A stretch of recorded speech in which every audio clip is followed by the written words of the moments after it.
আজকে রচনা ব্যানার্জির এই রোড শোয়ে মানুষের কেমন সাড়া পেলেন?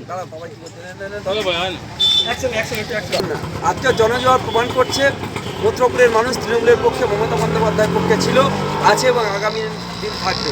রায়দিঘির মানুষ শুধুমাত্র মুখিয়ে আছে 1 জুনের অপেক্ষায়, কখন সেই শুভ দিন পবিত্র সময় আসবে আর তারা তাদের পবিত্র ভোট তৃণমূলের পক্ষে দেবেন। এটা শুধুমাত্র সময়ের অপেক্ষা, সেটা আজকে আপনারা দেখলেন এই জনসমুদ্রের মধ্যে দিয়ে। আজকে যে জনসমুদ্র দেখলেন সেই অনুযায়ী কি বলছেন? বলেই তো দিলাম ভাই।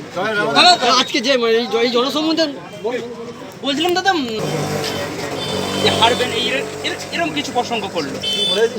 দেখুন, প্রধানমন্ত্রী নিজে হেরে বসে আছে।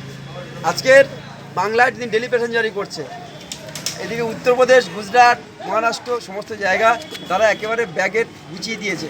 আমরা 1 জুন ব্যাগের চেনটাকে মেরে দিয়ে গুজরাটের বুকে তাকে রওনা হওয়ার জন্য তৈরি হতে অনুরোধ করছি।